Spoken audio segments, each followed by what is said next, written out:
Sleepy town settled for the night, where every lawn is tailored just right. And it's about time that the back porch light comes on. At that house down the street,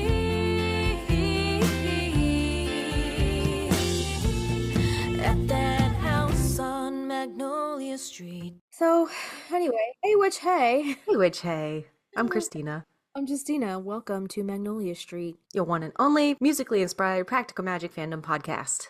Yeah, every week we deep dive on different aspects of the movie and the books, as well as treat your ears to our very own practical magic inspired original music. Yeah, this week we're going to be talking about a little springtime favorite. Kind of goes under the radar a little bit in this story. We're going to talk about Lily of the Valley. And some of you keen viewers and fashion lovers might recall that Sally wears not one, but two different outfits with Lily of the Valley print on them. Yeah, I didn't even realize, like, when you told me you wanted to do Lily of the Valley as a topic, I was like, what does Lily of the Valley have to do with anything? I mean, besides a couple mentions in the book, maybe. I don't remember any of them, but then you showed me this, and I was like, holy shit, I didn't even realize that that was the print that was on her shirt. Like, I remember the green botanicals on her dress or the sweater in that one scene, but I didn't even realize that it was Lily of the Valley. And I always thought it was one outfit until like I rewatched and looked back. I was like, that is two separate scenes because Oh she my wears God. like the dress with the pattern in the one scene and then the sweater in another scene. So the sweater is in the pre-phone tree day when she's writing down in her little journal and at the phone tree, and then the dress she wears when she's talking to Dwight and Gary in the verbena shop, which makes me think, because there's such similar patterns, was this sold as a set in their universe? We're going to talk about this actual dress in a moment, but like that's a lot of print if That that is was a sold as a set. What if, okay, hear me out. What if Sally just like bought a bolt of fabric and just used it for multiple things? Because that sweater, like that whole spiel that she's got going on there, it looks like it could be homemade. That And knowing what we know, well, like the aunts, like they do their whole, like they spin their yarn or their thread or whatever. Like who knows what other kind of like sewing projects that they do in that household. So I could totally see Sally getting this big thing of fabric and having multiple uses for it and getting a sweater out of it, a dress out of that's a good point. it. Yeah, that's I didn't even think of that. But this like suits her so much, like going toward her Virgo-ness is what we think where she kind of lies, but it's just like her in those earthy tones just suits her so beautifully. definitely very pretty. So I had never seen this dress or done any digging on it until this episode. So I was trying to find anything because you can't fucking find this dress anywhere. But Reddit had a little bit of something. Somebody mentioned looking for this outfit as well. And they got a comment stating, it said, quote, "The dress and the top are from Blue Marine Spring/Summer 1998 collection." So I went looking for that. I found it, but it was red. It's a red dress. Couldn't What? find a white one. But a photo that did pop up along the way was that another actress, Shannon Sosman, is that how you say her name? I only know her from A Knight's Tale, but she's from 40 Days and 40 Nights. She's wearing the same cardigan in one of these Oh. pictures. Just checking these photos out, I went back over to search for that Blue Marine Spring and Summer 1998, and I clicked on the red dress just to see where it would bring me. And there was just one picture in an Etsy carousel of like 8 photos of a runway model with the white dress on. I can't find, I even like reverse photo searched this model walking this runway, can't find anything. Couldn't find anything. But the dress on Etsy, somebody has it. They're selling the red one. The red one is labeled as Blue Marine Spring Summer 1998, rare vintage, Lily of the Valley, red silk, midi dress with lace details and pink ribbon. It's a size small, made in Italy for $1,400. Holy shit, Sally. That All right, so if we're not going off of the theory that she like homemade this out of like a huge sheet of fabric, that means Sally is splurging on designer clothing to just sit around the Owens mansion. That is bougie as fuck. that is the Owens way.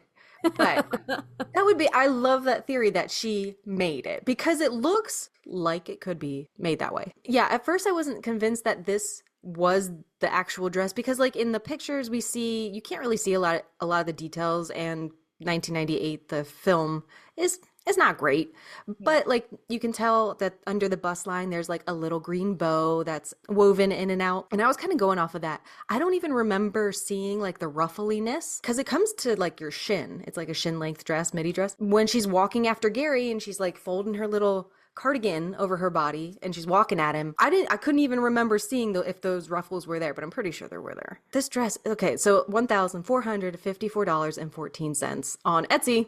It's still for sale. Damn. Like that's crazy to me that like okay, I don't know, maybe the price went up on it because it's considered vintage. I guess Mhm. 98 is considered vintage. It's over 20 years at this point. Oh my God. So, I mean, maybe the price markup is due to it being vintage. I don't know how much this would have went for back in the 90s, like if it was like right off a rack in like Macy's or some shit. Or is I don't know, like Blue Marine. I've never heard of that designer before. Like, is that a big designer? I mean, it says made in Italy, so I'm wondering if it's an Italian designer. I can search it real quick. I didn't go any farther into like what their average baseline price was because I am not a Sagittarius. Okay. Okay. So wait, bluemarine.com. Let's see. It's very couture. Yeah. Okay, they're in like the $1,300, $1,700 range, it looks like. Okay. So So it's high not end.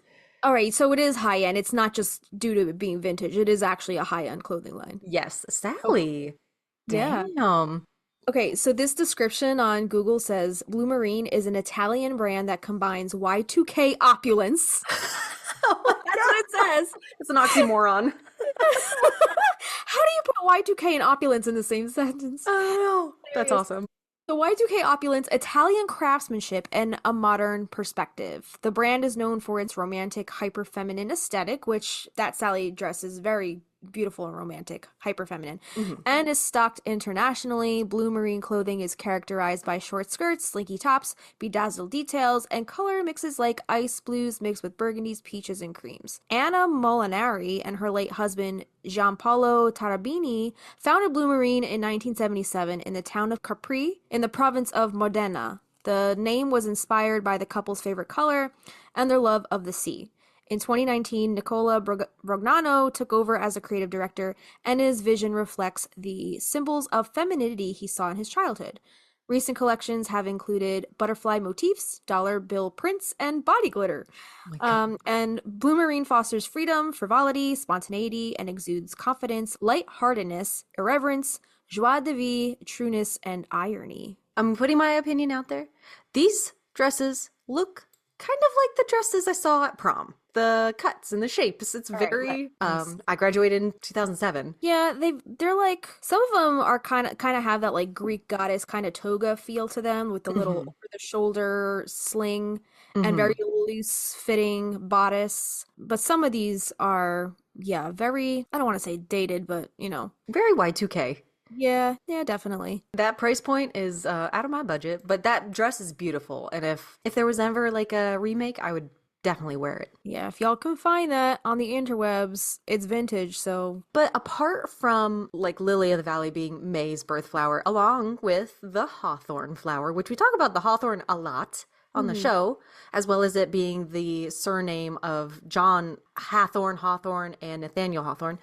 I wanted to just dig into this little flower and maybe discover if Sally was intentionally choosing these outfits with Lily's correspondences in mind for those days. Just as a heads up, this will just be covering Lily of the Valley. Lily on its own it's a whole host of other varieties that Justine and I are probably going to cover later down the line. Because they absolutely have their own place in the books. But for today, in honor of May and a little post-Beltane Fae talk, let's get into where Lily of the Valley shows up in the books. So this is book number 1 on page 45, and this is the only mention.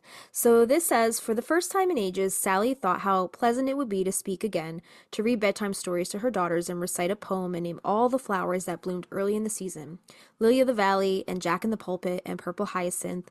She was thinking about flowers, those white ones shaped like bells, when, for no particular reason, she turned left on Endicott Street and headed for the park. And is she saying the white ones shaped like bells because she mentioned like 3 different flowers? That probably is Lily of the Valley because they're so tiny and they just Yeah. look like a little like Fae hat. Yeah, they are very tiny, right? Are they related at all to the foxglove? Because they're also like little bells, right? I don't think so. Actually, you're going to be surprised at who they are related to. Okay. Okay. Excited. All right, so the next mention is in Rules of Magic. This is book 2, and there's a couple mentions in this one. So this is on page 29. This says, Jet's favorite place to be was the garden. She adored the shady pools of greenery where azaleas and lily of the valley grew wild. Ever since they'd been told their cousin's story, she was anxious when rabbits came to eat parsley and mint and the curly Boston lettuce that was planted in neat rows. And on page 284, Hay, talking about Halen, had always thought Franny smelled like Lily of the Valley, which grew in wild clutches in the woodlands in Central Park each spring. He missed the past, but now that they were together again, he missed it less. Franny stroked his torso and his broad back, always amazed to find that he was now a man rather than the boy she'd first fallen in love with. But this wasn't love. They'd agreed to that. It was simply everything else. I wonder what Lily of the Valley smells like. Did you ever smell Lily? I don't have a memory of ever smelling it. Yeah. I don't think we have them a lot around here because like they're not like I've never seen them around here anyway. I mean, there probably are, but they're not like one of those typical things that springs up and pops up randomly in New Right, Jersey. right, right. Like our daffodils. Right. Yeah, like tulips, Hmm. pansies, Snowdrops.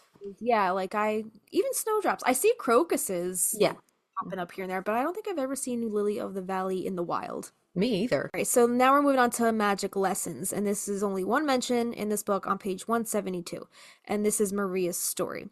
And this says, there were many toxic potions that could be made from the local plants, hogweed, lily of the valley, castor bean, tansy, bittersweet nightshade, mountain laurel, yew leaf, white baneberry, henberry, horse nettle, pokeberry, pure cyanide in the pits of wild cherries, but what was done could not be undone, and vengeance always returned to its maker. Yeah, It Lily of the is. Valley is poisonous, I'm pretty sure, right? Yes, yep. And Book of Magic, there were actually no mentions of Lily of the Valley specifically, but there were many mentions of lilies, which again we'll talk about at a later time.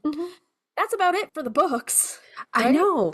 Yeah, I'm just really interested because it's like, it's not an in your face, bright choice for fashion, but it's very beautiful and like noticeable as a statement piece or the sweater or the dress separately. I just want to know why, if because we always seem to find a thread. So I want to find that thread of like why they chose those for those specific, almost like confrontation scenes because she's going kind of in a confrontation with Dwight and Gary that same day, and she's gearing up for the phone tree day. That's right. Both scenes are very confrontational. Does it have something to do with all of that?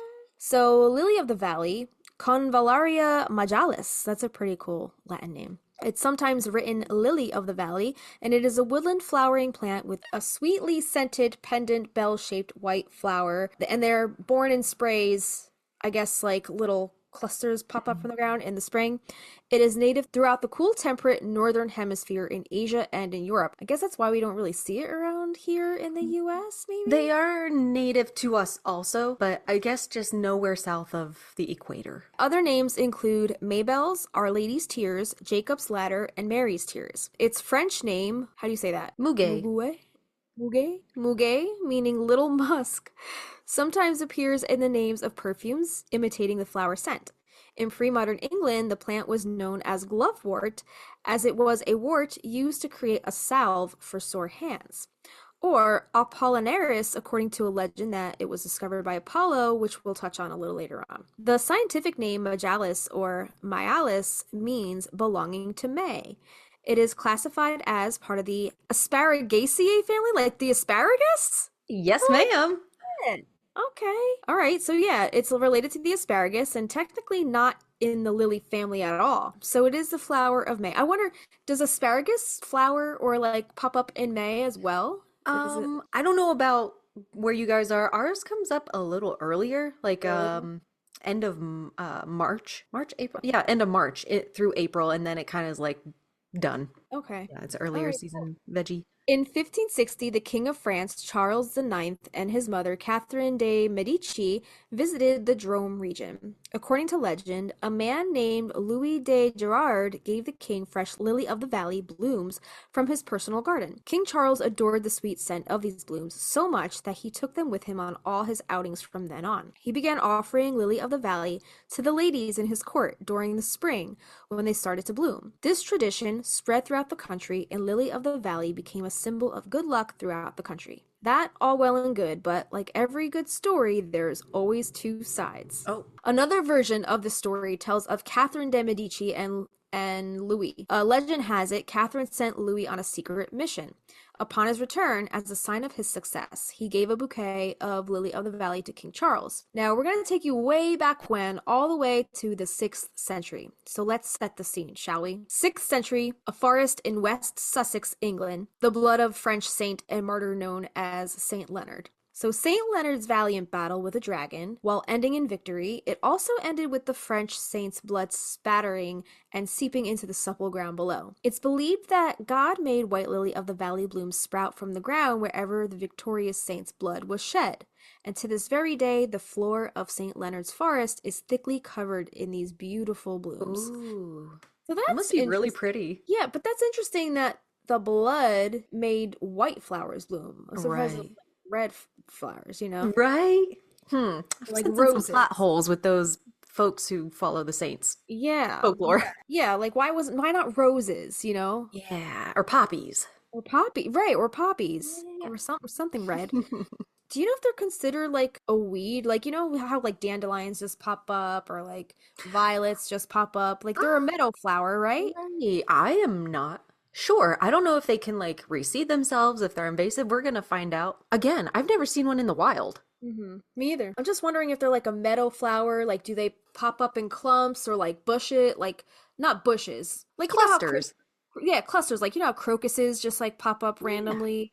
Yeah. Yeah. I don't know. Let's find out. So, lily of the valley grows well in shady environments and needs little attention after establishing, since these flowers spread through rhizomes. Okay, like iris or a daffodil. Mm. They can become invasive in specific areas. The lily of the valley thrives in the shade, so dividing them and planting the rhizomes around 6 inches apart should provide enough space to grow comfortably. Remember, these plants need more water in areas without rainfall. And they grow best in partial sunlight, probably like that nice dappled sunlight. These flowers will tolerate areas with direct morning sun but need protection from hotter afternoon climates. Full shade is best for growing lily of the valley in harsh summer conditions.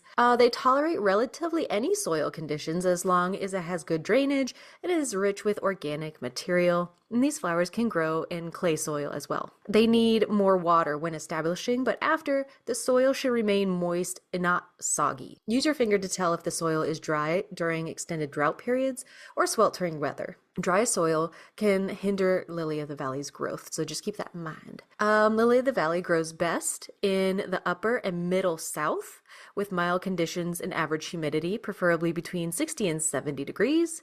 In the lower south, lily of the valley needs full shade, moist, rich soil that does not dry out quickly. So they say upper middle south, so like probably like Virginia area, North Carolina area. I think like South Carolina, Georgia, Florida might be getting down there. Hmm. Even in good temperature conditions, this plant does not do well in dry, hot climates and might die back during the hottest summer months. Additionally, it can become invasive when lily of the valley adapts well to its environment. And it doesn't require any specific fertilization if the soil contains rich organic material. And if the soil needs amending because it lacks nutrients, you can add slow release fertilizers in the spring. And my go-to is always worm castings. I toss that shit in any like soil mixture I'm doing, and I'll just toss it on my garden and water it in. That stuff's amazing. Cool. Yeah. Maybe I have to throw some of that into my phlox garden because, like I told you, my phlox didn't do shit this year. And I don't know if it had anything to do with the winter or like the snow in the winter pushing Mm. down the dirt. So, like, it pushed the dirt down past the roots. So the roots have been exposed.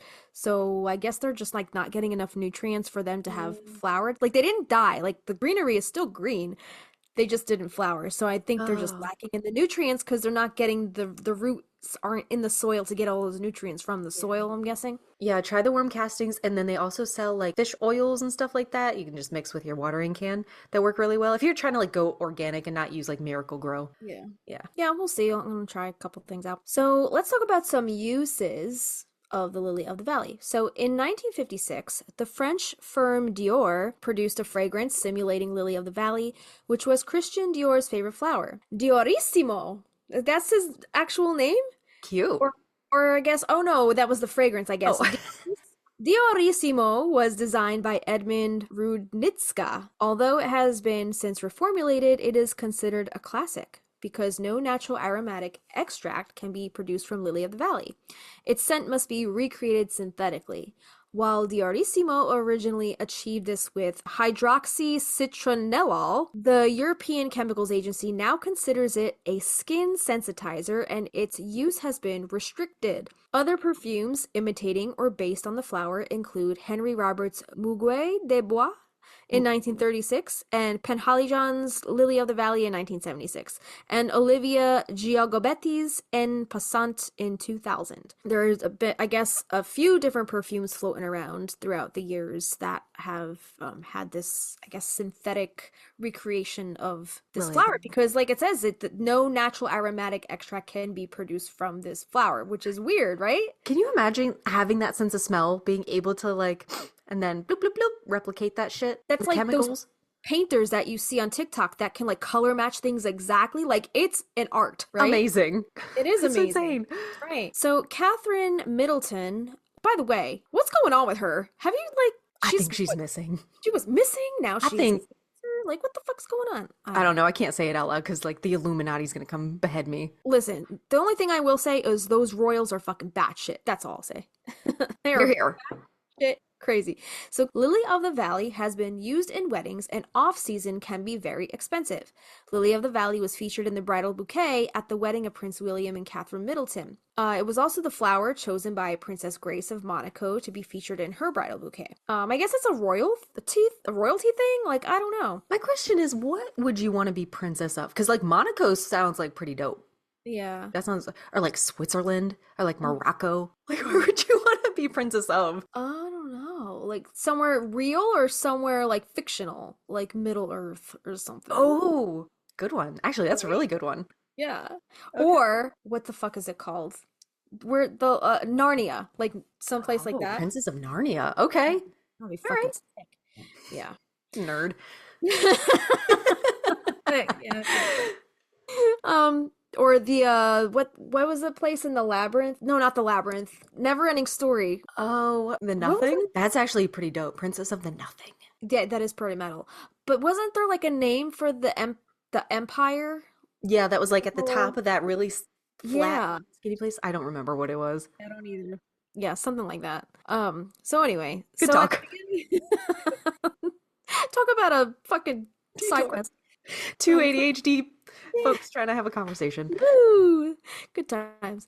So at the beginning of the 20th century, it became tradition in France to sell Lily of the Valley on International Labor Day, which is May 1st. It's also called Le Fête du Muguet or Lily of the Valley Day by labor organizations and private persons without paying sales tax on that day only as a symbol of spring. Yeah. So Le Fête du Muguet is like the festival of this plant. Got it. So it's aligned with Beltane. It is. It's perfect. There you go. So Lily of the Valley is worn in Helston, Cornwall, UK on Flora Day, May 8th each year. So also there's something called a furry dance representing the coming of the Mayo and the summer. There is also a song that is sang in pubs around Cornwall and on Flora Day in Cadgwith near Helston called Lily of the Valley. And the song strangely came from the Jubilee singers from the Fisk University in Nashville, Tennessee. I got some neighbors now too. Can you hear them going up and down the road on the quad? That's the thing about like the summertime, like all the assholes are out like riding their bullshit around and it's like shooting off their firearms. You're down south, so you probably get that all the time. But in Jersey, we don't get people shooting shit. You want to hear the most fucking southern thing that happened this week? I came home like 2 days ago and my husband and his brother are walking around the yard and I get closer. Aaron's holding a shotgun. And I'm like, what's going on? And he was like, oh, I went next door to do some plumbing work for the neighbor. And he was like, well, what do you want as payment? And he was like, nothing. It's fine. He was like, you want a gun? And Aaron was like, yeah. What? So we gave him a gun. Okay, that just took bartering to a whole other level. That's so crazy. Anyway. Bananas. Yeah, bananas. Okay. Oh. He's back. You hear him? He's back. Is it Eddie from Rocky Horror? Yeah, that's what he sounds like. That's what he sounds like. They just like sit outside in the front and just like rev it. That's all they fucking do. Like why? Freaking ride it somewhere. I don't know. Maybe it needs warmed up. Sometimes mine needs warmed up. Maybe he's changing the oil. Driving it around like well he's doing laps around the block and then he comes back and sits in front of the house and revs it for like another 5 minutes and then drives around the block again. Lily of the Valley has been used in jewelry, and we mentioned it was used in bridal bouquets, but it's also an inspiration for the sterling silver artisans and their designers for Lily of the Valley collections. So let's talk about a Lily of the Valley ring. So this ring, we have some pictures here. So if you guys want to check out our show notes, you guys can see how really they're very pretty. They're How very pretty. pretty.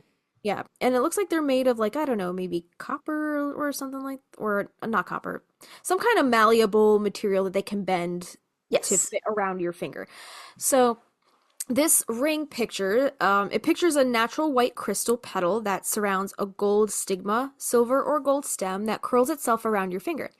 It is ending with your preference, either with a flower bud, leaf, or a vine. And it is a unique design handcrafted by our artisans made of authentic sterling silver and natural white crystal. And this ring represents purity and beauty all at the same time. They also make earrings, which are also, they kind of match the ring design. And this says, this earring pictures a natural white crystal petal, which surrounds a gold stigma, a silver or gold stem that curls, ending with a leaf as a stud. A beautiful handcrafted sterling silver jewelry of our artisans that symbolizes royalty and purity. An earring that will enhance your beauty and present your faithful personality. And they also make bangles, so basically like bracelets. And it says this bangle pictures a natural white crystal that surrounds, and it's all the same gold stigma, silver, gold stem curls. It curls itself around your wrist. And this says a stunning handmade sterling silver jewelry that means the lady is wearing this bangle is pure and beautiful. Oh, I like the bangle out of all of them. The bangle. It looks like it pops up on a few different, like it's on Lotus Fun, it's on AliExpress, Shein, Alibaba. You can find it all over the freaking place. Yeah. Etsy has its own Apollo box. That's interesting because we're going to talk about Apollo a little bit later. Yeah, it's floating Yeah. around, but I think the bracelet is what I would go for and out of those. Yeah, and then they have one more thing. They have one more design, which is a Lily of the Valley brooch. So basically a pin that you could put on your lapel or your dress or coat or shirt. When was the last time you saw a person wearing a brooch? My mom wears them. My mom, okay, growing up, my mom had this like really pretty like jewelry I guess what do they call like a jewelry standing chest? It's like a jewelry chest. They had like Did it have different the doors on it? yeah, it And had when you like open the doors, like all her necklaces would go click, click, click, click, click. I don't yeah. know. So Yeah. you open the door, and on the door inside, it had the little hooks for the necklaces, and then it also had like multiple little drawers that you could open. And she had a whole collection of like brooches and Yeah, pins and hat pins, and like she's got so many pins. I used to just like take them and wear them, and I just that's thought they were fun. so cute. That's Yeah. so fun. Man, you brought me back to my childhood with my mom still has that little dresser thing, that little Yeah, vanity, the dress jewelry box thing, but my it's mom like too. big. Yeah, it's like a standing actually it's like furniture piece. Yes. Yeah, so she would collect those in like the 80s and I guess 90s or whatever. And she's That's got so a whole funny. thing of them. I think a lot of them too, she probably like inherited from my grandmother, her mother, and Hmm. her grandmother, which is my great grandmother. She inherited probably a lot of them too. So those are probably gonna be mine one day. You're gonna rock them, but that's so like that is so your thing. Yeah, I All love that them. extra little glitz. Yeah, Um, they're very sparkly. I'll let you take folk medicine. I'll do toxicity. Toxicity. And the sanity. All right. As we mentioned, this plant is toxic. I think most lilies are, even though it's not in the lily family. Maybe they gave it that name as like a flashing red flag, you know? So it Mhm. says that all of the parts of this innocent looking flower are poisonous. The flower and red berries are toxic if eaten. I didn't know it had red berries. Oh, okay. Lily of the Valley contains cardiac glycosides, which are gastrointestinal irritants, which can prove harmful or fatal if ingested. And I think the fatal is more for like children and pets, not so much grown people. The Lily of the Valley contains several compounds that can affect the heart. It may be used in very small quantities in medication, which Justine is going to tell us about later. But ingested, the plant can lead to severe illness, cardiac distress, and even death. The root of the flower contains the most amount of poison, but poisoning cases are most often the result of children eating the berries. Some people may experience a rash or skin irritation from even touching the plant. I saw a source that said wear gloves. Just wear gloves all the time anyway, outside doing gardening. You never know. So some cardiac symptoms, lily of the valley affects your heart and causing it to pump more slowly and forcefully. And lily of the valley poisoning symptoms of the heart include fainting, irregular heartbeat, or a slow heartbeat. Gastrointestinal symptoms caused by eating lily of the valley include diarrhea, excessive urination at night, loss of appetite, nausea, stomach pain, and vomiting. I'm wondering why they specified urination at night. Yeah. When your body is like, maybe because your heart is slowed down, maybe your blood pressure is lowered. I don't know. I'm not a Maybe. doctor. It's like, when you're like sick or you have the flu, it's always worse at night. Yeah. Yeah. I guess because when you're sleeping or when your body is getting ready to go into that like restful mode, Mm-hmm. it works the hardest at fighting illness, fighting Yeah.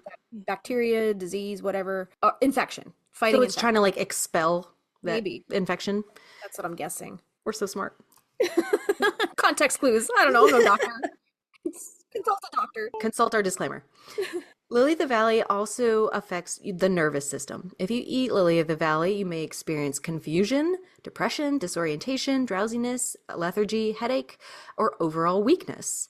It can impact your vision and lead to symptoms such as blurry vision or seeing halos around objects. Again, like depression, loss of appetite, the halos in your vision are usually only present in cases of chronic overdose. Some skin symptoms touching lily of the valley can lead to some skin irritations, and they can cause bumps, blisters, itching, red rashes or patches, and even swelling. So because lily of the valley is so toxic, poison control will most likely recommend that you visit the hospital for medical care. If, like, say your dog eats it or your baby eats it. I don't know why you would just go picking these berries, but this is what they would have you do. At the hospital, your care team will monitor your vital signs like breathing, blood pressure, and heart rate. Lily of the valley poisoning treatment may include activated charcoal. We had another plant. Yeah. Was it I don't Jimson weed? I don't remember I what don't it was. either. Maybe. Podcast brain. Yeah. So the activated charcoal absorbs the poison. Also really good for like gassy bellies, the burbly bellies. Mm. And they'll probably give you medications to push the poison through your digestive system, intravenous fluids, and or medications to counteract some of the poisonous compounds. You may also be given medications to reduce the symptoms of lily of the valley poisoning, such as irregular heartbeat. Symptoms of lily of the valley poisoning usually last from 1 to 3 days, and you may need to stay in the hospital during that time with proper medical care, and death is unlikely unless you're very small and you're probably taking like high quantities of this red berry or the root, right? They said the root is usually the highest concentration of poison. So anyway, just to handle this plant safely, wear gloves, don't eat it, wash your hands thoroughly after touching it if you do come in contact with it. And it actually does contain compounds that can be used medically.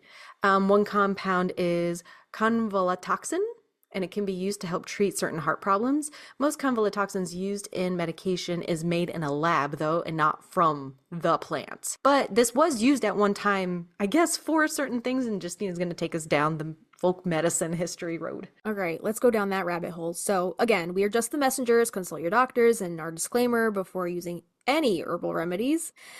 The plant has been used in folk medicine for centuries, and there is a reference to lily of the valley water in Robert Louis Stevenson's 1886 novel Kidnapped, where it is said to be, quote, good against the gout, and that it comforts the heart and strengthens the memory and restores speech to those that have the dumb palsy. That's their wording, not mine. Yes, this is in quotes. So there is no scientific evidence that lily of the valley has any effective medicinal uses for treating human diseases. It was also significant during World War I, where it was used to combat gas poisoning.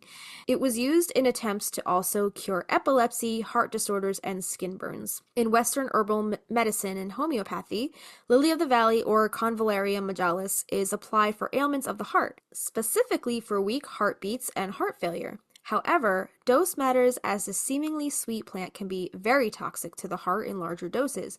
So, this medicine is carefully regulated and should only be administered by a trained medical herbalist. The glycosides in lily of the valley are akin to those seen in foxgloves. However, they are milder. So, I don't know if it's something about that bell shaped, because like Right. foxgloves are very poisonous too. So, who Yeah. knows? And like trumpet flowers. Right. And yeah, Jimson weed also had that kind of flower. My Mhm. question is because they said specifically for weak heartbeats and heart failure, but we just read that it can slow that your heartbeat down. Mhm. So they were just kind of throwing shit at the wall and see what stuck, right? Right, yeah. It's like that seems like what they used to do back then because like they didn't know any better. They're just it's trial and error, and now we have modern medicine because of all the people who were testing shit back then, right? Yeah, yeah, yeah. All Let's right. make some thorn apple salad. Thorn apple salad.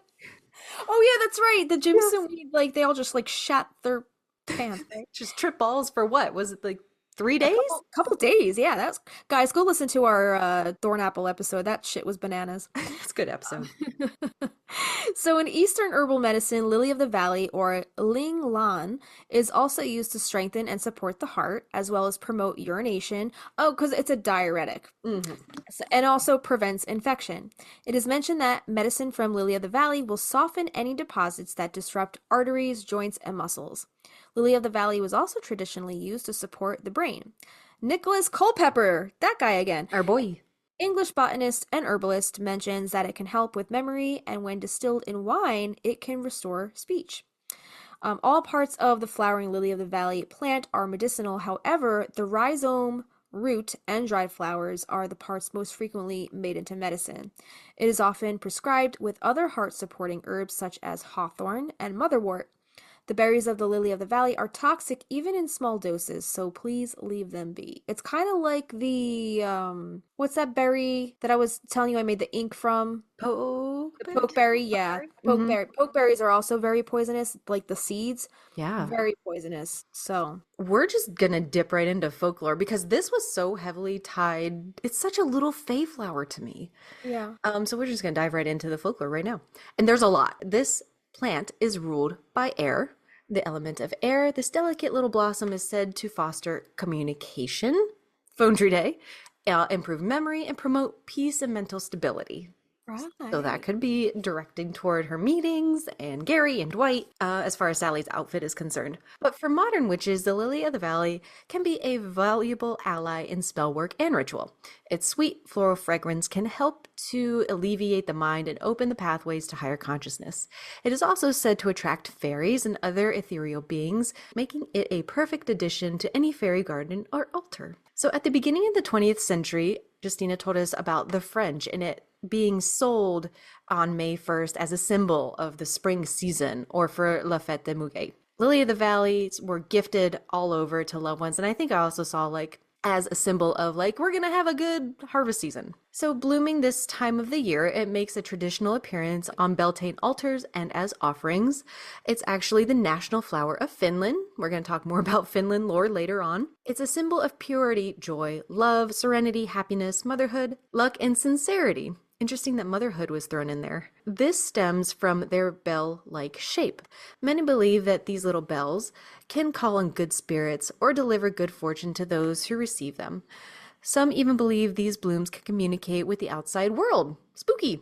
For this reason, many people use to keep these blooms in their homes to get rid of any bad vibes. In some cases, the lily of the valley can symbolize sadness or pain due to loss or death, which is why you may see these blooms often featured in funeral arrangements. So we're gonna do a quick stop in Finland. Justina, can you take this little part? Because this is really fascinating, but it's got a bunch of big words. A lot of words. Thanks. It's got Okay. a lot of words. A lot of words. Okay, guys, ready for some words? So, this is Kielo, Lily of the Valley in Finland. Element water and air, and ruled by planets Mercury and the Moon. And that kind of makes sense because Mercury, as we know, Mercury is the planet of communication. That's why we go into Mercury retrograde. Everything's fucking nuts, and you can't send messages, you can't send files, like everything's just friggin' bananas. And that's all because of Mercury and its, I guess, air communication correspondence.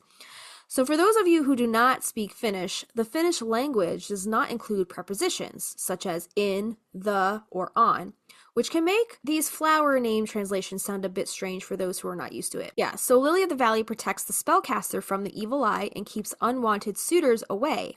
In the language of flowers, the lily of the valley represents happiness and abundance. Be careful when picking them. Lily of the valley is a poisonous, though very pretty flower. So the Finnish name of the flower, kielo, refers to the tongue-shaped leaves, the kieli tongue. Other nicknames for kielo are, oh god, lemonkieli, cow's tongue, lemonkieli heina, cow's tongue, hay, kieli heina, tongue hay, koran kieli, dog's tongue, and oh my god, fuck It's like a you. 20-letter word. You're doing Oh my god. great. All right. Lemonkieli kuka, cow's tongue flower. Is that Perfect. right? Okay. Beautiful. Cows did not eat lilies because they were and are poisonous, but cows were very important animals in the past and they were sacred animals of women. The Old Farmer's Almanac and other sources of folklore indicate that the lily of the valley is associated with many meanings based on many cultures and time periods. People of the 1800s Victorian era believed that lily of the valley meant a, quote, return to happiness. Learning and understanding special symbolism for flowers was a popular pastime in the Victorian era. Nearly all Victorian homes had, alongside the Bible, guidebooks for interpreting this unspoken language. So there is a language little known, lovers claim it as their own. Its symbols smile upon the land, wrought by nature's wondrous hand, and in their silent beauty speak of life and joy to those who seek. For love divine and sunny hours in the language of the flowers. And that is from The Language of the Flowers, as published in London, 1875. The Victoria era was only one of many eras that spoke with flowers. Over the centuries, the lily of the valley has developed many meanings. According to ancient astrology, this flower was under the protection of the son of the goddess Maya. For the Greeks, this god was Hermes, and for the Romans, it was Mercury. Another legend tells of the lily of the valley who fell in love with a nightingale's song, so it bloomed only when the bird returned to the woods in May. Oh, Beyond the altar, Lily of the Valley has a rep for being the go-to messenger of romance and friendship. So keep that messenger name in mind for later. Gifting these flowers is like handing over a living, breathing Valentine's Day card. And they're not just plants, they're emotional conduits, saying everything from you're the bee's knees to let's grow old together. oh, Yeah. The fragrant white flowers have been associated with motherhood, chastity, and sweetness. In Germanic mythology, lily of the valley flowers have been associated with the humility and purity of the virgin goddess Ostara. In Christian legend, Eve's tears turned into lilies of the valley as she was expelled from the Garden of Eden. The flower is also seen as a sign of Christ's second coming and is mentioned 15 times in the Bible. yeah. I also saw 11 times, but we all know how it goes with the Bible. Yeah, most often in the Song of Solomon. Many also use the lily of the valley to represent humility and the purity of Jesus Christ, and those in Romania share these beliefs to some extent. The lily of the valley is a common symbol of tears in Romanian culture. This belief stems from an old story of a girl who lost her parents and was sent to an orphanage. Sad and distraught, the girl cried at her parents' graves. Later on, lily of the valley started to grow where her tears met the ground. It's connected a lot with tears, and then one instance with saint's blood. Okay, It's very interesting. very Interesting. interesting. Yeah. So there are some common myths about the lily of the valley. So the name lily of the valley, like its correspondences in some other European languages, is apparently a reference to the phrase lily of the valleys, sometimes also translated as lily of the valley. In Song of Songs 2:1, I guess, is that a Bible verse? Yep. Maybe European herbalists, their use of the phrase referred to specific plant species, and it seems to have appeared relatively late in the 16th century or 15th century. The Neo-Latin term convallaria, coined by Carl Linnaeus, and for example, the Swedish name, you want to read that? Oh, Lilia Convalia? I don't know. I don't speak Swedish. I don't know. You're good at those You were hitting that Finland stuff earlier. you're good with the J stuff, like all that Slavic language, like you're Oh, Swedish. Sweden is not in. well, I see J's there. J's are very prominent in like the Slavic language, right? Like the J's, pronouncing the J's like the Y's and Yeah, but I all. don't know how it's pronounced in Swedish. Ligekonvalj, yeah, derives from the corresponding phrase lilum convallium in the Vulgate. So like most flower meanings, we simply have to dive into some Greek mythology. It's unavoidable at this point. Legend has it the sun god Apollo was growing lily of the valley blooms along a passage to the woods. It was believed that the flowers protected the delicate feet of Apollo's 9 muses while they walked through the forest.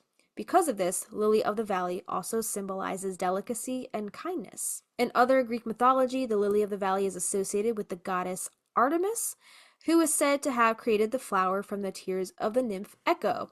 And Artemis, isn't that wormwood? Artemisia vulgaris or Wormwood. not wormwood, mugwort spice.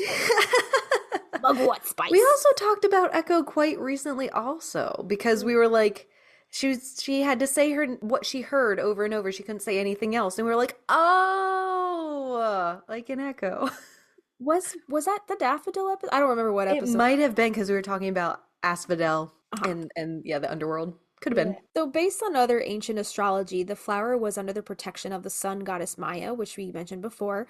The sun in Greek mythology is Hermes, and in Roman it's Mercury, which makes sense if we're talking about May and Gemini, because Gemini is ruled by Mercury. So I think we have talked about Magpie's Corner before on here. I Mhm. can't remember what, but this was titled, it was through Facebook. It was titled East Slavic Rituals, Witchcraft, and Culture. This is what Magpie's Corner had to say. So Slavic cunning men used Lily of the Valley in spells to preserve young girls' beauty. Young girls rubbed its roots on their cheeks to become blushy. Which is probably like irritating. Like, isn't the Yeah, root the most poisonous part? So you're just giving yourself a chemical burn. they're just poisoning themselves in essence just to look, quote, more beautiful. I mean, we do still today, but we put botulism in our faces. Yeah, Yeah. got a point. Its leaves were used as Easter egg colorants for the green.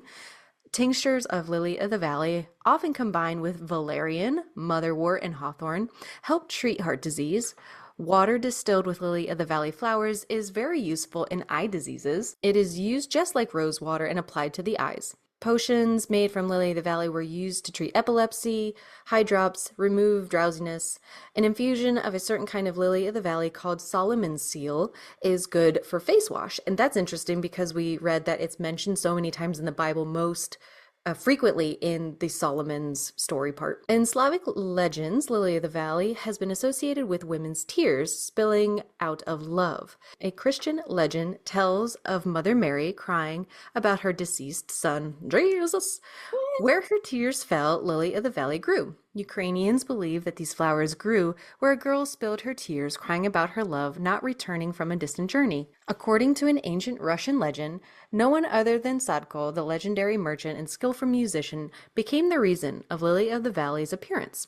Water Princess Volkova or Volkhova fell in love with Sadko, but he gave his heart to Lubova, daughter of the forests and fields.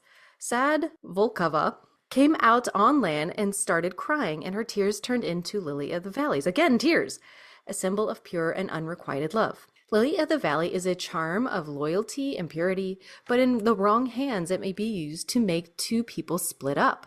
According to a legend, aroma of lily of the valley flowers collected, purchased, and given on a new moon awakens lust in a woman, making them easily seduced. If collected on a morning of a full moon, on the opposite, it aids in high romantic love and makes loss of virginity less painful.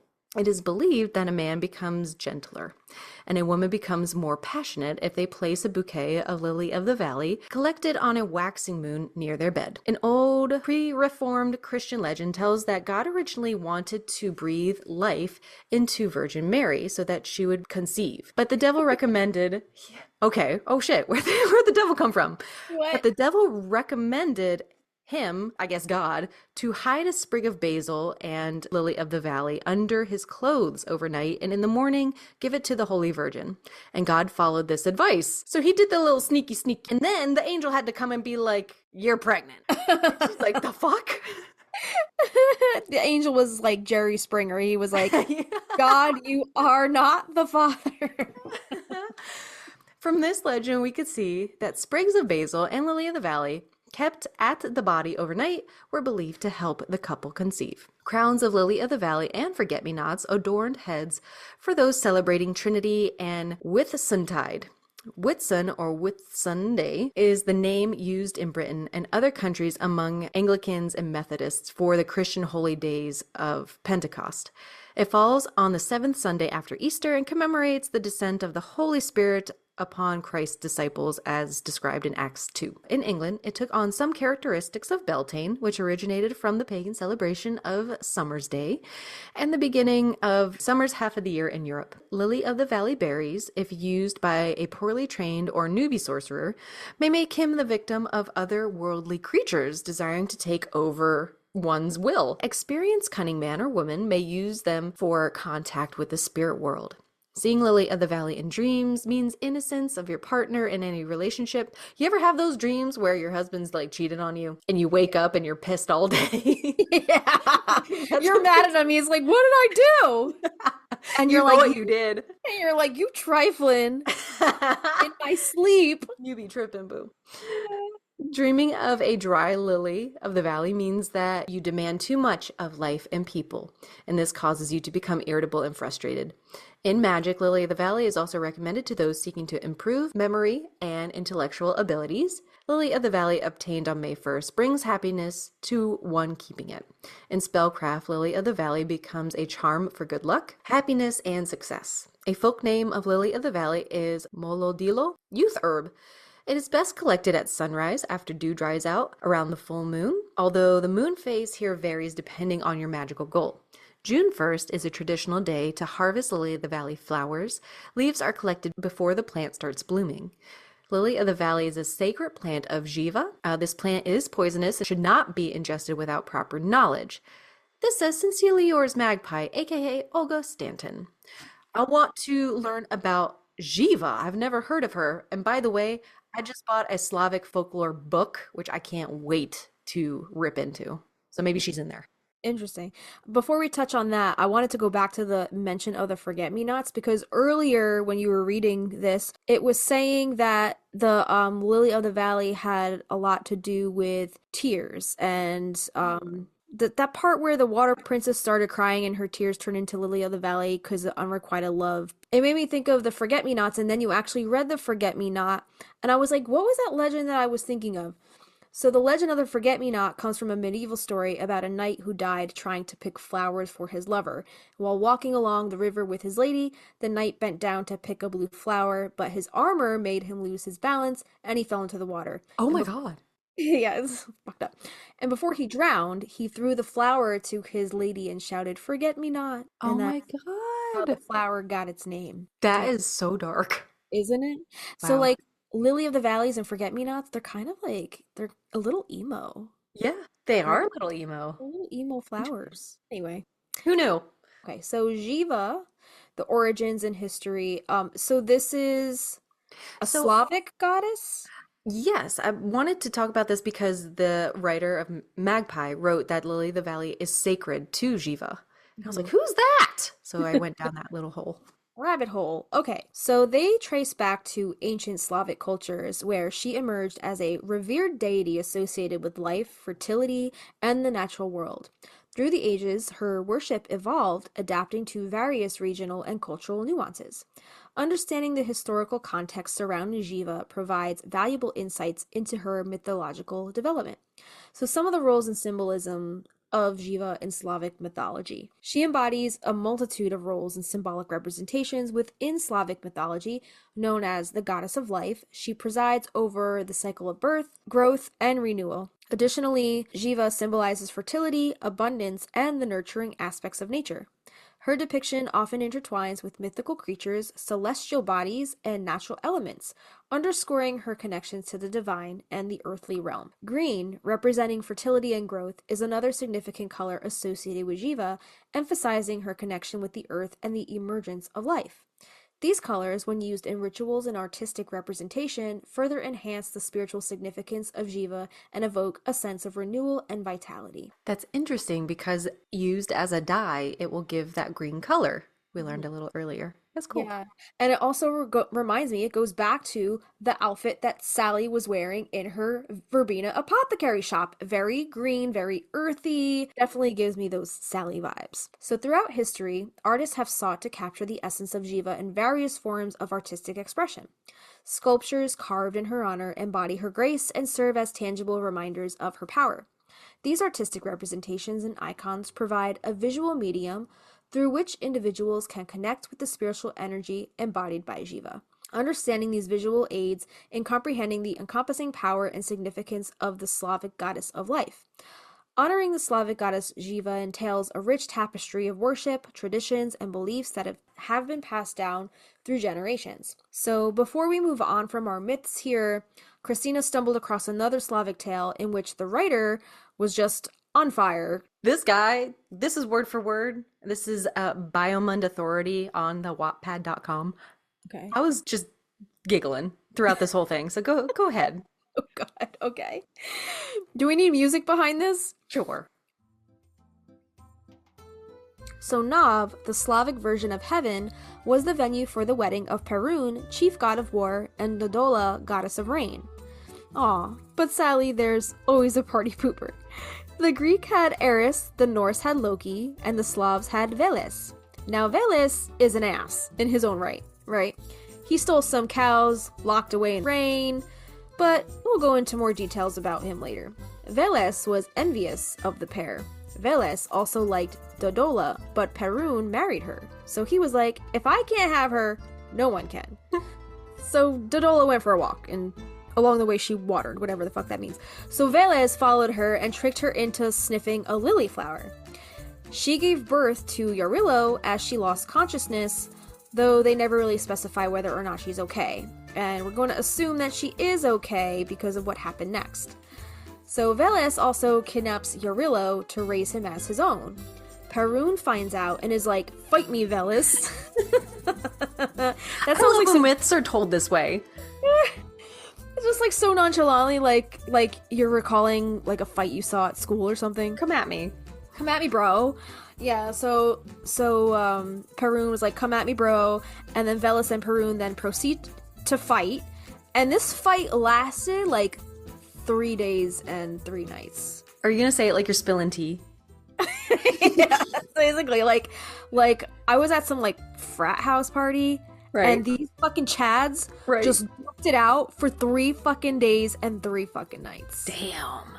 Perun won, and yeah, so Perun wins and brings Veles to be judged. So instead of killing him so this kind of shit doesn't happen again, they banish him from the heavens to live in the underworld. So the lily of the valley has the flower meaning. It means humility, chastity, sweetness, and purity.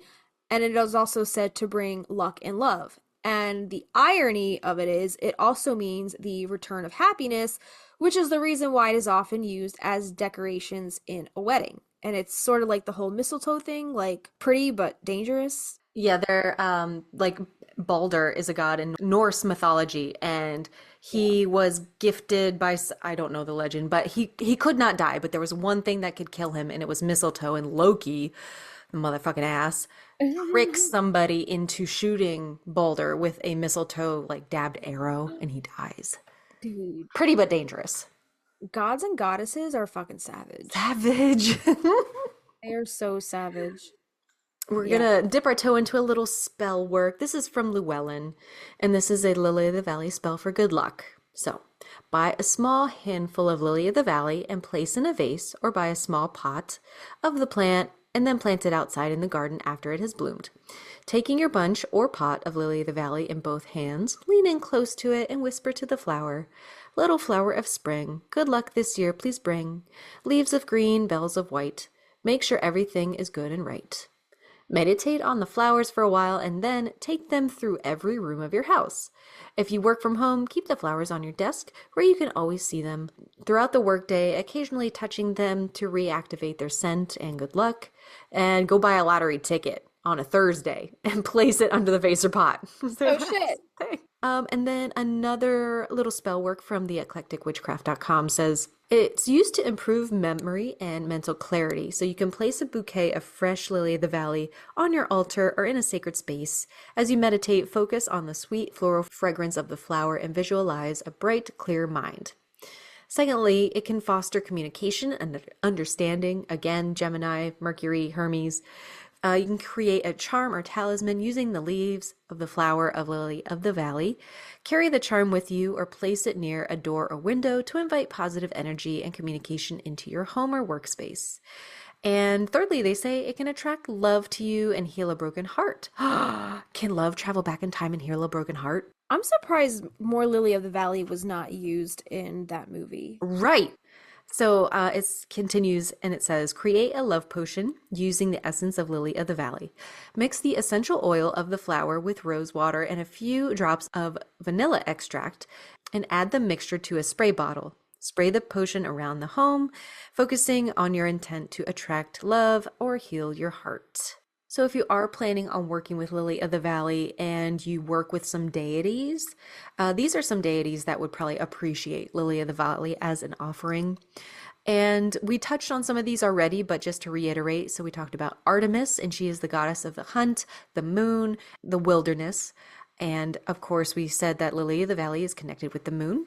She is said to have created the Lily of the Valley from the tears of the nymph Echo and may appreciate offerings of the flower as a symbol of purity and innocence. I don't work with Greek gods, but to give Artemis a Lily of the Valley flower when she has harmed, hurt, gone against this Echo nymph, that would be like, look what you did. Look what you did. In my opinion, I would not use that. Yeah. But to each their own. I don't work with Greek gods. So you can, Apollo, we mentioned in Greek mythology, Apollo is the god of the sun, music, prophecy. He is associated with the element of air and may enjoy offerings of lily of the valley as a symbol of communication and mental clarity. Mercury in Roman mythology is the god of commerce, communication, and travel. He is associated with the zodiac Gemini and may enjoy offerings of the lily of the valley as a symbol of youth, innocence, and purity of heart. And just to rope in some Beltane gods and goddesses to mention here, Aphrodite, Arianrod, Astarte, Venus, Diana, Ariel, Var, Skadi, Sheelanagog, Nagig, Sybil, Freya, and Rhiannon. And some gods include Bacchus, Bel, Belonos, Chernanos, Pan, Hern, Faunus, Cupid, Eros, Odin, Orion, Frey, Robin, Goodfellow. So like Robin Hood? I don't know. Is that him? Of Sherwood, Puck, I don't know. and the Great Horned God. Oh, Puck was the one from Midsummer Night's Dream, right? Mm-hmm. Oh, did you have anything on Lily of the Valley and Dreams? Did you have something from Because I can't find my... Oh, here it is. Bersedia Ryan. Brasidia? Good old Brasidia Ryan. It was holding up my mic. Lily of the Valley. Lizard of the Valley. Lily of the Valley in Dreams, according to Bersedia Ryan, the Ultimate Dictionary of Dream Language. She says, you will receive some unusual offers from someone you least expect within 3 days. Okay. Short to the point. All right. So I found a couple bits on pop culture. We mentioned before, you mentioned some fun facts and you mentioned the Queen song. So I did find a little bit more on that. So Lily of the Valley is a song by the British rock band Queen. It was written by lead singer Freddie Mercury, who also plays the piano and provides all the vocals on the track. It was originally featured on Queen's third album, Sheer Heart Attack, released in 1974, and is one of the album's few ballads. The lyrics refer back to a song from a previous album, Seven Seas of Rye from Queen 2, with the line, quote, messenger from seven seas has flown to tell the king of Ryes he's lost his throne, end quote. In a 1999 interview, Brian May told the British music magazine Mojo that Freddie's stuff was so heavily cloaked lyrically, but you could find out just from a little insight that a lot of his private thoughts were in there, although a lot of the more meaningful stuff was not very accessible. Lily of the Valley was utterly heartfelt. It's about looking at his girlfriend and realizing that his body needed to be somewhere else. It's a great piece of art, but it's the last song that would ever be a hit, end quote. Wow. If I recall, this song doesn't sound like a Queen song No, to me. I don't You'll even have know to this listen to song. it. It's very like folky.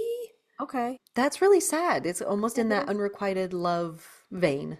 Emo. Emo. Yeah. Was Freddie Mercury the original emo? Mm. I'm gonna check that out. Yeah. I never heard the song before. I couldn't even tell you what it sounded like, but I'm intrigued. I want to go listen to it now and Hmm, see what hmm, it's all hmm. about. And the only other pop culture reference that I pulled out here was from Breaking Bad. So I don't know if you ever watched Breaking Bad. Freaking amazing show. I hear good things. Ugh, watch it. Definitely, it's awesome. So when Walter White, who was played by Bryan Cranston, was contemplating how he was going to topple the drug kingpin Gustavo Fring, he noticed the potted lilies in his backyard in the episode End Times. Brock Cantillo was poisoned by Walt in an unknown way with the lily of the valley berry. The doctors initially thought Brock was poisoned by ricin, as Jesse Pinkman had suggested, but later discovered the true toxin. The doctors and Jesse believed that Brock came across the flower growing naturally and ate some poisoned berries. And that's in the episode Face Off. And after returning home from successfully getting Hector Salamanca to kill Gus and getting Jesse back on his side, Walt disposed of the lily plant from his backyard in the episode Live Free or Die. I love that. So That's cool. interesting, right? Yeah. Very, very cool. Great show. You gotta watch that show. I hear a lot of people say that. We haven't dove into it, and actually, I think Yeah. my brother-in-law was telling me about it, and he didn't know Walter White was a real person. He's still alive. Really? Yeah. I don't know that either. I've seen that the entire series probably a few times through because like sometimes I just get in the mood to watch it again because Wow. the storytelling is just so good and Bryan Cranston is just great in that role. I just Um, think of him as Malcolm's dad. oh, I always forget. I never really like watched Malcolm in the Middle, but yeah, I always forget that he was on that show. But great show. Give it a watch if you haven't already. All right, so we have some products from Auntie Laura over at Enchanted Journal, and she's got a entire Lily of the Valley collection, and Yeah. it kind of matches the print that Sally had on her cardigan and her dress in I that think it's scene. pretty solidly Pretty spot on, identical. right? Yeah, Beautiful. she do that. So she's got a tumbler here. This was inspired by the Lily of the Valley print on Sally's dress and the sweater in the Practical Magic movie. And is this her quote here? She says, "I wish I could make you the dress, but I'm afraid the cup will have to do." And we have the iconic quote on the cup. It says, "Always throw spilled salt over your shoulder, keep rosemary by your garden gate, plant lavender for luck, fall in love whenever you can." And she didn't put this on here, but I'm just gonna say, don't eat Lily of the Valley because it will kill you. And that appears along with the floral pattern. So this robust tumbler lets you sport Sally's botanical vibe everywhere you go. The mug holds 20 ounces of magical liquid and will keep your potion hot or cold, making it a year-round must-have. And it's made of stainless steel. I would love to have this mug and be out and about and somebody recognize that pattern because it's such a under the radar little minute detail in the whole movie. But to Yeah. me, it sticks out because that's such a stunning outfit. Yes. I love that. I love it. Right. And then she's got one more thing on here with that same print, and that is a throw pillow. So it's like, little square, 8 by 8 or um, something. green background and then white square in the middle, and the white square in the middle has got that Lily of the Valley print within that little square, and then around that square it's also that same quote: "Always throw spill salt over your shoulder, keep rosemary by your garden gate, plant lavender for luck, fall in love with that whenever you can." It says that the other side is the same pattern, but without the quote. So you have both options if you don't want to have any wording in your living room or on your decor. So that's cool. Yeah, Yeah. cute, very Auntie very Laura, cute. you got beautiful stuff. Learning what we just learned, I'm thinking it was kind of like a little protection, like chainmail, like going into these kind of heavier situations. She didn't know Gary was going to show up that day, but it seems like she came into that shop knowing shit was going to go down. She was kind of already ready for Dwight. Like, what is it, Dwight? She was at her wit's end at 9 in the morning. She didn't even have her coffee yet, and Dwight is up her ass. Yeah, and then she had to deal with Gary on top of that, snooping Mm-hmm. around the town, asking people random shit. Who knows what the nosy townsfolk is blowing smoke up his ass, and who knows what they were telling him. She's just so earthy. Like, I'm not surprised they put a botanical print on her. The unrequited love connection is interesting because of that spell, the Almas Vitae spell that she did, knowing that it attracted Gary. Well, we don't really know at that point in the story, but we kind of get a little inkling. But that unrequited love, it didn't happen with Michael, but the day that she wore that Lily of the Valley print, the Lily of the Valley print on her sweater, on her dress. I don't remember which scene he popped in the shop. Was it the sweater or was it the dress that she was wearing? The dress. It was the dress. So yeah, maybe that was in essence a way of like attracting him on that day because she was wearing that symbol of unrequited love and he just happened to float on into her shop and fell right into her lap. Didn't it also say that, like, we just read this, but it's just like podcast brain hits, that it's also a symbol of like the unexpected, Mm, as far as Jillian showing up to phone tree day, and as far as Gary showing up to work and getting himself invited to breakfast. true. Unexpected Yeah. situations. And also interesting, I'm wondering, was Mercury in retrograde at that point in the story? Ooh. Because if it was in retrograde, the kind of mixed communications of things, like things getting misconstrued, like rumors flying around, Gary getting the wrong kind of information, like, you know what I'm saying? You know what you picking up what I'm putting down? I'm looking up if it was. I'm curious. Yeah. Calendar dates. This is okay, we're looking at March 7th, right? 1998, Yeah. because that's the day before. It was not. It went into retrograde on the 27th though. Interesting. Of Interesting. March. Yes. Okay. Yeah, that is interesting. Okay, so then it was direct. Mm-hmm, mm-hmm. So funny. What a good, like, Yeah, thought-provoking thing to ask. That's cool. right. Yeah, like just curious because since we know now, knowing what we know about how it's that the plant of communication and it's ruled by Mercury, I was just wondering if things somehow like the communication between Gary and the townspeople and Sally and like all these rumors flying around had anything to Yeah. do with the presence of that on her. Like what is the symbolism of that plant on her clothing in that scene? Right. Now my wheels are turning. Thanks. And then Yeah. that could very much be like, maybe, I'm sure she was up on her calendar of retrograde, but maybe she's like, I know I'm gonna have to deal with these people and talk and talk. I gotta go to work and I gotta be personable and I gotta talk.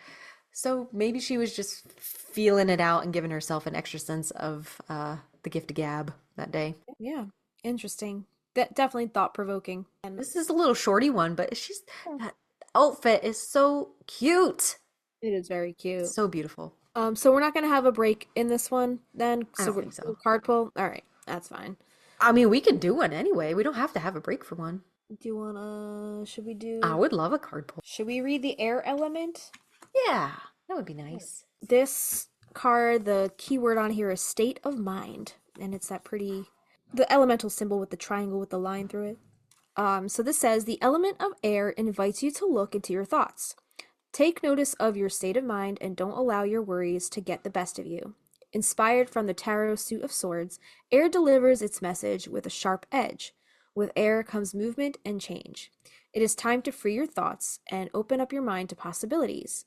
It's all about how we perceive things. Be sure that you are in the right state of mind to make any decisions coming your way. When air comes into a reading, take a moment to analyze your thought patterns and communications.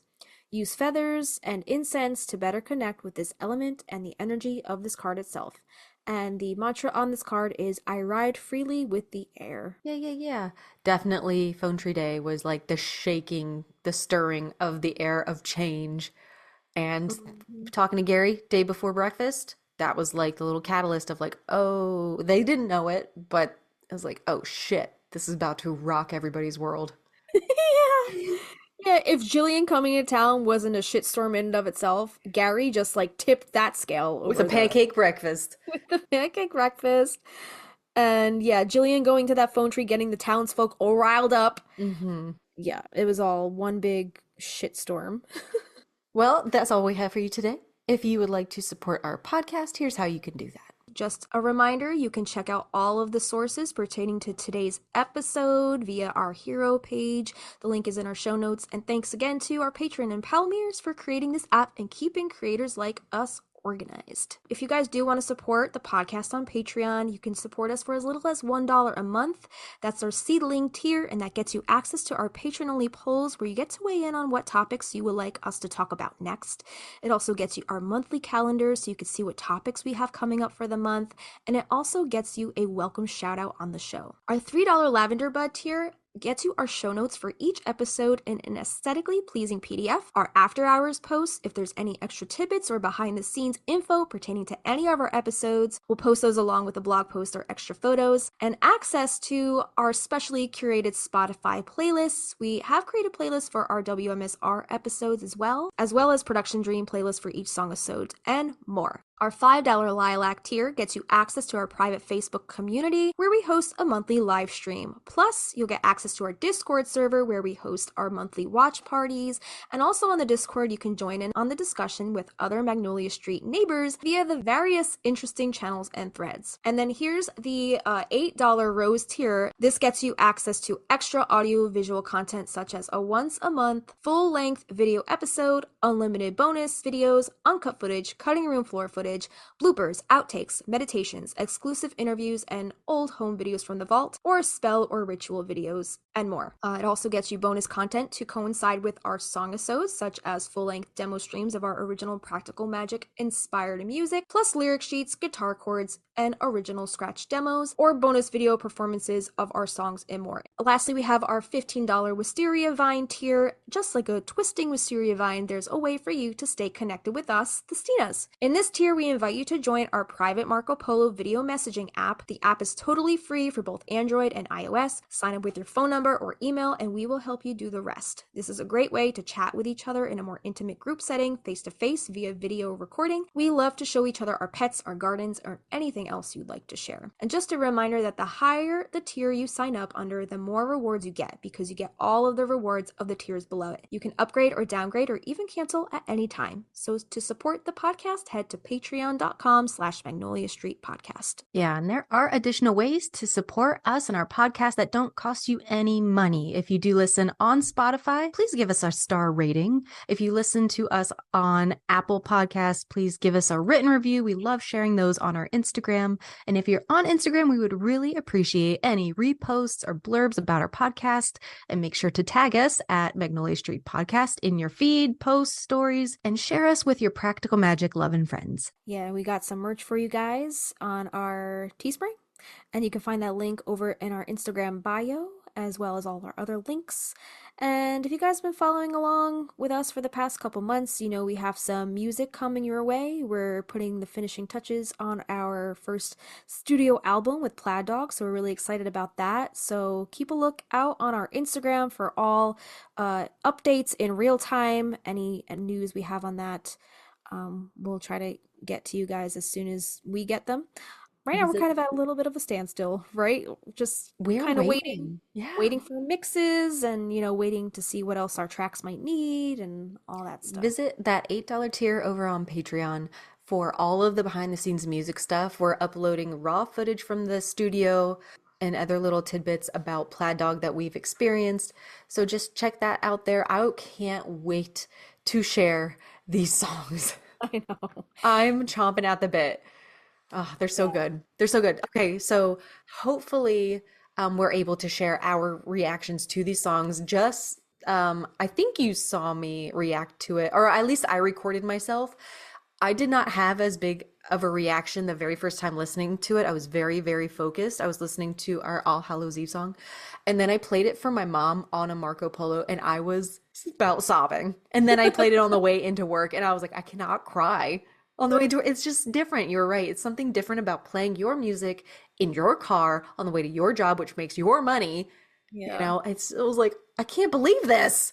Yeah. I'm very proud of us. We're manifesting things as we speak. So I know it seems like there's nothing really happening right now, but once we get that music out there, it might be a whole other can of worms. We're gonna open up that Pandora's box. So Yeah. We All thank you right. guys for joining us. Come back next week for new episodes. We will talk to you soon. I'm Christina, I'm Justina, and and we'll we'll see see you you next next time. time. At the house on Magnolia Street, would you go down to Magnolia Street where the wisteria grow wild? At the house of magic and mystery, so would you go down to Magnolia Street? Hold on, big motorcycle. Hmm. Leave! You're not wanted here! Not in my neighborhood. This fucking motorcycle again. I hear it now. Motherfucker! Shut up! Hold on. This motherfucker. Oh my god. All right.